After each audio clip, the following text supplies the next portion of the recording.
अस्सलाम वालेकुम। मैं मोहम्मद फ़ारूक FSID न्यूज़ के साथ आप सबका इस्तकबाल करता हूँ। चलिए बढ़ते हैं आज की ताज़ा खबर पर। Best traders, complete solution for submersible pumps and electrical accessories with home appliance, wholesale and retail, Raichur road near old RT office, Mehboob Nagar. LRS scheme से रियल एस्टेट ताजिरीन परेशान, रजिस्ट्री मंजूरियों का मजलिस कायदीन का मुतालिबा। तफसीलात के मुताबिक आज मजलिस कायदीन, जिसमें से जिला सदर मजलिस महबूब नगर अब्दुल हादी एडवोकेट और महबूब नगर रियल एस्टेट एसोसिएशन एडवाइज़र व मजलिस कायद सैयद अमजद अली और फ्लोर लीडर बल्दिया व सदर टाउन मजलिस सैयद सआदतुल्लाह हुसैनी ने FSID न्यूज़ से खुसूसी बात करते हुए कहा कि LRS स्कीम से परेशान रियल एस्टेट से वाबस्ता हजरात को हो रहे परेशानियों के हल के लिए मुनासिब इक़दाम करने का हुकूमत से मुतालबा किया। इस मौके पर मजलिस कायदीन सज्जू पहलवान, अदीब शादान के अलावा दीगर मजलिस कायदीन मौजूद। तेलंगाना रियासती हुकूमत की जानिब से जो भी अराज़ी की रजिस्ट्रेशन होती है उसको जो है LRS लागू कर दिया गया है, लेकिन साबका में जो प्लाट्स खरीदे जो लेआउट के परमिशन से उसको जो है LRS लागू ना करते हुए उसको हटा दे के और नए से जो भी प्लाट्स अगर ख़रीद रहे हैं तो उनको LRS लागू करने के मुतालिबा करते हुए हमारे पास ज़िला सदर मजलिस अब्दुल हादी एडवोकेट साहब है और साथ रियल एस्टेट के ताजिर और यूनियन के ज़िम्मेदार अमजद भाई और मजलिसी कायद भी है उन्होंने और सैयद सआदतुल्लाह हुसैनी है टाउन सदर मजलिस बल्दिया फ्लोर लीडर, उनसे ही जानते हैं जिसके ताल्लुक से। बताइए साहब। हुकूमत तेलंगाना ने लॉकडाउन में हुकूमत को हुए माली खसारे की पाबंदी के लिए एक नई स्कीम ईजाद करते हुए रियल एस्टेट के व्यापारियों पर रजिस्ट्रेशन का इम्तना आयद कर दिया। बाद जदोजहद के सिर्फ उन प्लाटों को रजिस्टर करने की हिदायत दी गई है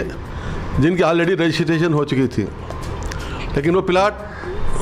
जो कभी रजिस्ट्री नहीं हुई उनको रजिस्ट्रेशन से बचा के रखा गया है। उनमें जो छोटे ताजिर रियल एस्टेट के तो तमाम लोग पटेदार से ज़मीन खरीद कर पटेदारी के नाम पे ज़मीन रख के जैसा प्लाट फ़र्क करते जाते वैसा रजिस्ट्री करते जाते थे। वैसा आज छोटे ताजिरों के पास हर वेंचर में 20, 30, 40 ऐसे प्लाटें खाली हैं और हुकूमत के इन अहकामात की वजह से मालिक के ज़मीन का भी डिमांड बढ़ गया है कि वो लोग किस्तों की अदमाई के बहाना करके अपना एग्रीमेंट मनसूख कर रहे हैं। तो बाज़ जगह जो लोग पेमेंट पूरा कर चुके थे लेकिन उसकी रजिस्ट्री नहीं भी थी, वो लोग भी आज परेशान हैं। हुकूमत अगर रजिस्ट्रेशन खोल देती है तो उसको लाखों नहीं करोड़ों रुपए की आमदनी होने के इम्कानात हैं। लिहाजा जो भी हुकूमत अहकाम जारी की है वो ज़रूरी हो तो उसको अहकामात को डेट ऑफ जियो से इम्प्लीमेंट करना चाहिए, न कि पीछे से। और जिस तारीख को जियो जारी हुआ उस तारीख के बाद अगर कोई नया वेंचर बनाता है, कोई नई ज़मीन ख़रीदता है, कोई नया लेआउट बनाता है तो उन पर शराइत आयद होना चाहिए। लेकिन पुराने लेआउट्स पर, पुराने वेंचरों पर, पुराने प्लाटों पर जो शर्त लगाई गई है रजिस्ट्रेशन से रजिस्ट्रेशन की, वो इंतहाई ज़ालिमाना रजिस्ट्रेशन है। इससे रियल एस्टेट के छोटे व्यापारियों को माली खसारे का सामना करना पड़ा है और नाकाबिल मसाइब उनको परेशानियाँ लाक हो रही हैं। लिहाजा मेरे हुकूमत से मुतालबा है कि वो तमाम जो क़वानीन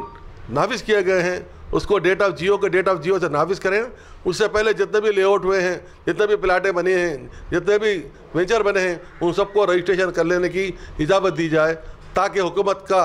भी मसला हल हो, उनको आमदनी में इजाफा हो और रियल एस्टेट के छोटे व्यापारियों का भी माली फ़ायदा हो। मैं Syed Amjad Ali, real estate association महबूब नगर एडवाइज़र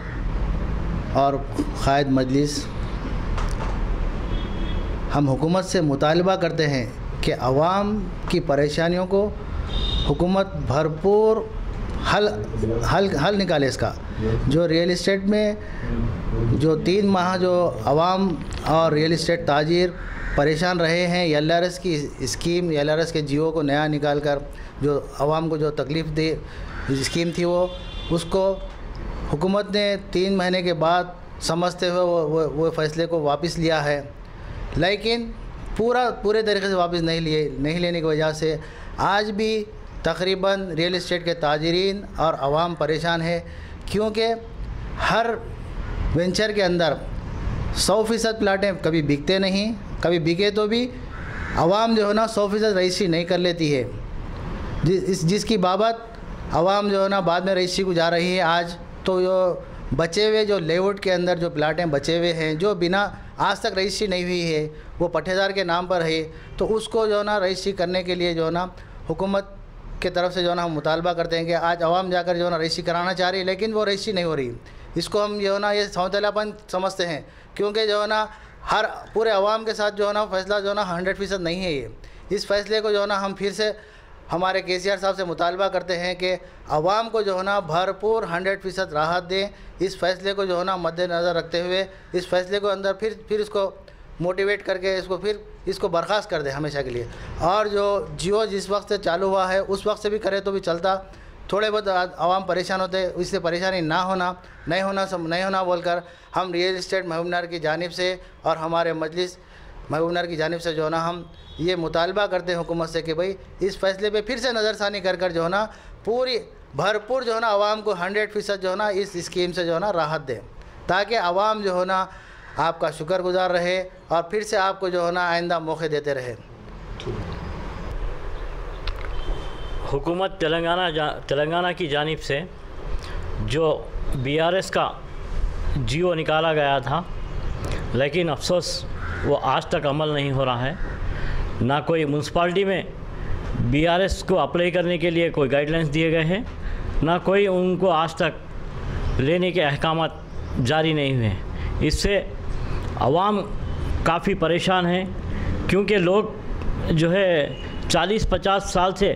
अपने घरों में रह रहे हैं, लेकिन डॉक्यूमेंट होने के बाद भी उनकी घर की रजिस्ट्री अगर किसी को बेचना चाहे तो बिक नहीं रहा है। तो मैं हुकूमत से मुतालबा करता हूँ कि जो पुराने घर है, जो जिस तरह LRS BRS को और परमिशन को जो ये 85 से जो लागू किया जाता था, उस तरीक़े से उस पर अमल किया जाए। और जो परमिशन का जो रजिस्ट्री डॉक्यूमेंट जिसके पास घरों के है, वो लोगों को रजिस्ट्री करने के लिए अहकामात जारी करें। लिहाजा एक परमिशन की शर्त लगाई गई है, वो बिल्कुल बेबुनियाद है, क्योंकि उस ज़माने में कई स्लम एरियाज़ थे, कई स्लम एरिया में कोई परमिशन नहीं लिया करते थे, और ग्राम पंचायत में भी जो परमिशन दिया गया है वो बिल्कुल बेबुनियाद है, क्योंकि सरपंचों के पास जाते थे लोग, उनके पास जो चंद पैसे देके स्टाम्प मार के लाते थे, वो भी जो है उसको भी जो है हुकूमत मुस्तरद कर दी गई है। लिहाजा मैं हुकूमत से मुतालिबा करता हूं कि ऐसे जो पुराने घर है, जिसके पास रजिस्ट्री डॉक्यूमेंट है, जिसके पास ओनरशिप के ज़रिए रजिस्ट्रेशन होती थी पहले, उस बल्दिया के ओनरशिप लेने के बाद रजिस्ट्रेशन ऑफिस में घर की रजिस्ट्री होती थी, उसी तरीके से फिर से अमल करने की मैं तेलंगाना हुकूमत से और जो है म्यूनसिपल मिनिस्टर से ख्वाहिश करता हूं कि उसके ऊपर अमल करने की हिदायत दे।